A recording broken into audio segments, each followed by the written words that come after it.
What's up, guys? I'm Chad Hoover. Welcome to today's video where I'm going to talk to you about fishing one of the absolute toughest times of the year to fish, but why you should get out there every chance you can. All right, so look, when it comes to late summer fishing, as you're starting to move into fall, fishing can be tough. There's no ifs, ands, or buts about it.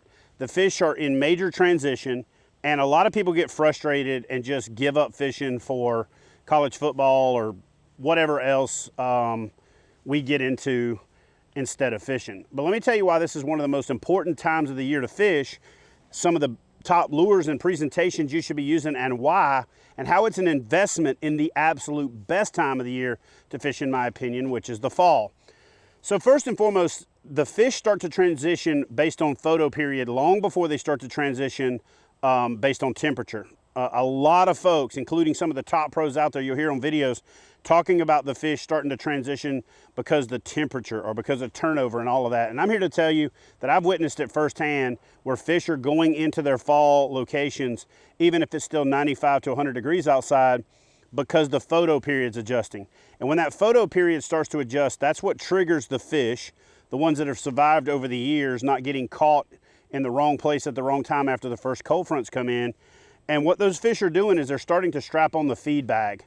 Now, the reason I say they're starting to strap on the feed bag, and then I talk about the fact that they're moving to places sooner than they would be based on temperature, is right now is my favorite time to catch fish on terrestrial baits, on things like frogs and lizards and things that represent something other than bait fish, even though you can still catch them on bait fish patterns.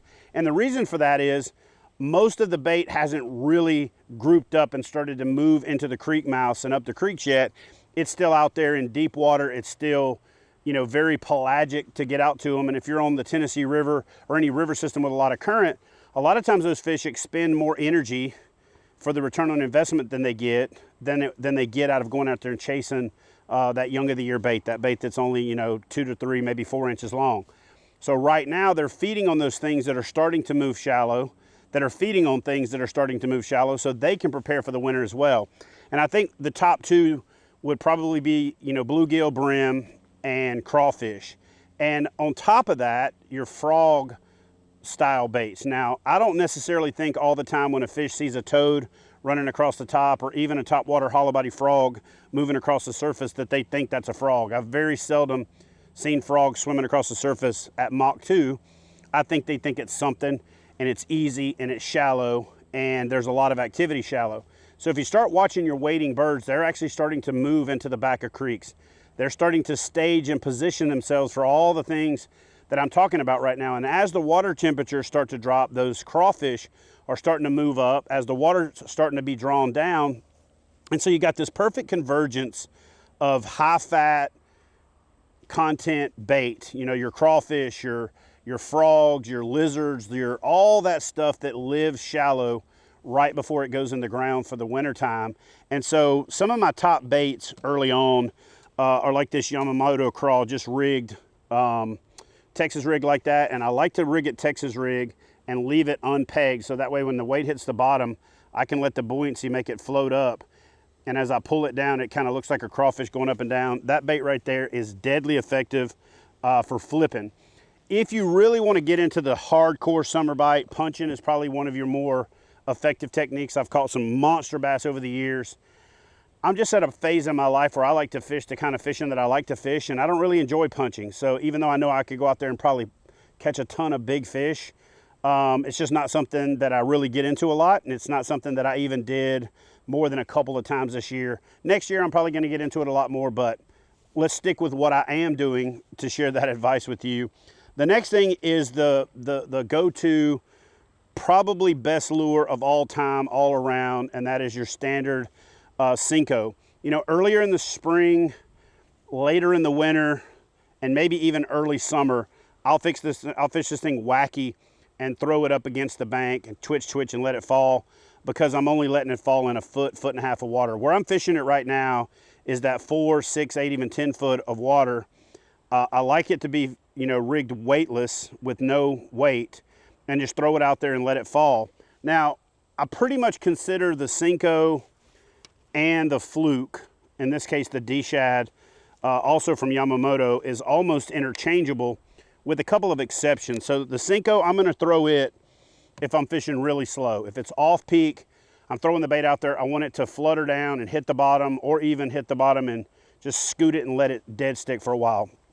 If I'm covering more water, if I'm fishing the bait a little faster, if I'm throwing into holes in, say, lily pads or hydrilla, and I'm twitch, reel, twitch, reel, or if I'm even holding my rod tip up and working it like a topwater, then I'm gonna default more towards the Fluke. In this case, I'm still talking about the Yamamoto D-Shad. When I get into a little colder water, when I want to fish a little slower, I'll go to like the Zoom Fluke or some of the other Flukes out there. But when I want that Fluke to fish fast, I want that Yamamoto D-Shad because it's heavier. It's a lot like a Sinko, but it's got more of that bait fish profile. And I'm really keying on that green pumpkin color because it imitates the bluegill, the brim, you know, those fish that are a little bit darker. And I just get a heck of a lot more strikes on this bait. I also think they hit it a little harder. Don't know what to base that on other than maybe it's harder to kill a bluegill than it is to kill a shad. So they hit this thing a lot harder. I get a lot better hookup ratio. One bait that I'm gonna fish if I'm fishing current and if I'm fishing pinpoint areas, meaning I've got a tree, I've got a lay down, I've got a stump field, is the jig. And if you're not fishing a jig this time of year, I don't know what to tell you. Probably give up bass fishing and get into like becoming an Instagram model or a race car driver or take up golf, because right now this is one of the most deadly effective lures out there. Skipping it, dropping it, stroking it off the bottom, letting it hit, scoot, waiting, or just throwing it out, letting it fall to the bottom, picking up and slow reeling it in. And by the way, you don't have to fish a swim jig to swim it. Every jig that you're reeling back in slowly is a swim jig. And you know, I like to tip them with a good crawfish trailer. In this case, I was fishing the Berkeley power bait because I wanted a little more scent. If I want that bait to stand up and be in more of the position of a defensive crawfish where I'm actually imitating a crawfish, then I'm gonna go with the Yamamoto Yamacraw because it's buoyant. And if I actually intend on swimming it, I'm gonna go with the Yamacraw because on the edges of the pinchers, it's got that little edge that makes it swim and it creates a pretty good vibration. And actually the Yamacraw with a jig has become my favorite swim jig combination, even over say a paddle tail, a Yamamoto Zako or something like that, because I've just had a ton of success. Now mix in the bladed jig as well if you've got a little bit of stained water, if you've got, you know, conditions where the fish are heavily feeding and you want to cover more water. But right now, up until we get into like early to mid to even late October, I'm finding more success on just a standard jig than I even am on the bladed jig. Natural colors, I pretty much keep it simple with my jigs, green and brown or black and blue. That's pretty much it. I don't even really own but a couple of jigs where I get into the fancy colors unless they're dedicated swim jigs that are more in that shad color, which I'm gonna be using at the creek mouths and following the shad up the creeks as we get a little bit later in the year, because I feel like that jig, swim jig, is a little bit better than a bladed jig, especially in the early winter and the very late part of winter. And then honestly guys, here's the deal. This is the best time of the year. The absolute best time of the year, in my opinion, for frog fishing for about 6 weeks. Anytime that water temperature has been above 80 and it starts to get down into the high 80s, low 70s, and then all the way down until it's so cold that they really don't want it on top anymore, which is, in my opinion, as cold as about 55, 56 degrees. And so what I'm doing this time of year is I am fishing more of the popper style frog. And I like that popper style frog because I can tie a loop knot with heavy monofilament and I can get it to walk a lot more. And if I can get it in a hole and make it dance by pop, pop, give, and let that thing turn, I get a lot more strikes because it stays in the strike zone longer. Those fish aren't as active because it's so hot, but if they're presented with an easy meal and their natural instinct to kill something that looks crippled is elicited, you're gonna get a lot of just natural, pugnacious, mad energy strikes, even if they're not hungry or if they're not feeding. So the combination of a hollow body frog, I go to the fluorocarbon leader this time of the year because I'm gonna stop it quite a bit. And when I stop it and I lay that monofilament on the water, it doesn't absorb water and it doesn't create a spray when I first pop the rod. the full length of the amount of line that comes up out of the water. And then the other thing that I like to do is use this leader because I can get away with a smaller running line. And what I mean by running line is the main braid that is my primary line on the reel. And you're gonna hear a lot of people, in fact, on a couple of recent posts that I've made, a lot of people jumped in and said, oh no, the only way to fish a frog is with 65-pound braid. And I don't have any problem throwing the old rope-a-dope, big old piece of rope tied to a frog and just hopping it out there and popping it, and especially late spring and early summer. But when I'm trying to get those fish to eat, and I want it to stay in the strike zone, which means I gotta stop it, lay the line on the water. I don't want a heavy diameter. I don't want a heavier braid. And more importantly, I don't want that thicker diameter, because what happens a lot in late summer? Wind, tons of it. What happens into early fall? Wind and tons of it. So if I make a long cast and I'm holding my rod tip up and I've got this super heavy braid and it's got a higher diameter, when the wind catches it, it's gonna make this big curve in the line.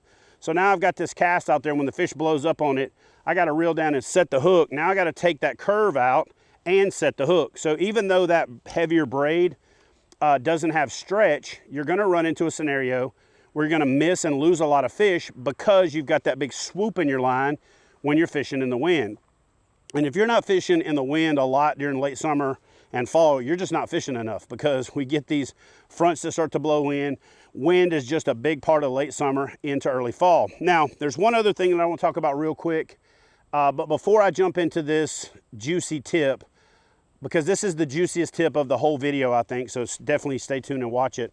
I got to thank the folks at the Alabama Mountain Lakes Tourism Association for making this and most of my videos possible. Those folks have been a huge supporter of kayak bass fishing and of the Chad Hoover Fishing Channel. I can't thank them enough for their continued support. So before you plan your next North Alabama bass fishing adventure, head over to northalabama.org, check out all the resources that they have, and definitely plan your next North Alabama adventure, because it's one of the coolest places on earth and definitely one of the best places to fish for big bass. Now back to the tip. So here's the other reason that I use a lighter line diameter for my braided line when it comes to frog fishing and toad fishing, especially in late summer into fall and late spring into late winter into spring, is when we get a lot of fronts and a lot of wind. And the more that wind you get, the more of that big swoop you get in your line. So you got to take that swoop out when you set the hook, so you miss a lot of fish. But there's another reason for that. And so what I'm going to do here is I'm going to make a long cast to show you exactly what I'm talking about. So I just cast that bait probably 60, 80 feet. And if you look at my spool, I still have a pretty full spool, okay? So when I'm working that frog and that fish blows up on it and I drop my rod tip, reel down and stick it, I have got the effective gear ratio of that reel. When I get into a scenario where I've got 65, even 55-pound braid and get into those heavier braids, they're so thick that when you make a long cast, you cast down to half or less of your spool. So when you make that long cast and you're using that heavier braid and you're down to 50% or less of your spool diameter, because that line is thicker, so therefore when you make that long cast, more line is out there, and you've got a relatively empty spool, your effective gear ratio, meaning when you set the hook and you reel down, especially if you get back here and you're trying to keep up with the fish, your effective gear ratio is reduced because your spool diameter is reduced. Now, we could do some big crazy experiment and I could show you, but over the years I've actually done it, got out on soccer fields and got out in places where, you know, we did 65-pound braid, then 40, then 30, and then basically did one turn of the reel handle. And as you get midways in and that spool starts to fill up with that thicker diameter, you get that effective gear ratio out of your reel. But when you make a longer cast and you're trying to cover water and you're using your frog as a search bait in late summer to figure out where those fish are going, you basically have reduced your reel to a significantly less, you know, effective gear ratio. So that's a thing that I don't think a lot of people think about.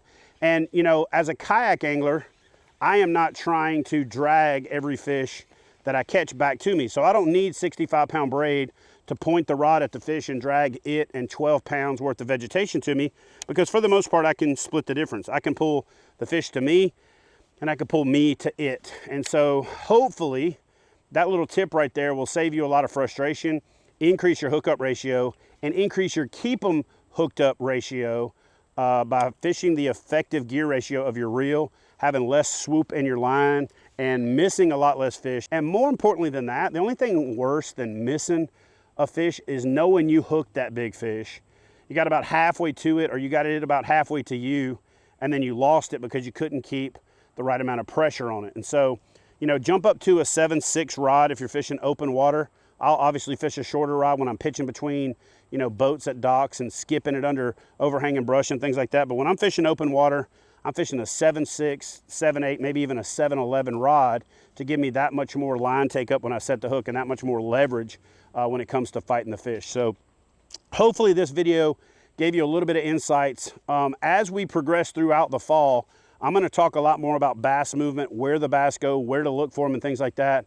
I wanted to do this video to tell you that right now, if you get out there and invest in some of the tough times of fishing, you're keeping your finger on the pulse for where those fish are, when those fish are, where those fish are, to put more big fish in the boat as you progress into those little bit cooler late summer nights, into those little bit cooler days until you start to hit that turnover phase of fall fishing, which is, by the way, my favorite fishing.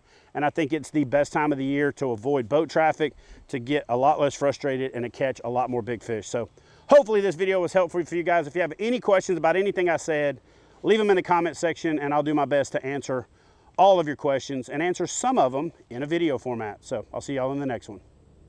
Are you ready? Do you have a different shirt for this video? Kind of wear that one in every one. I wear it in every one because I like it.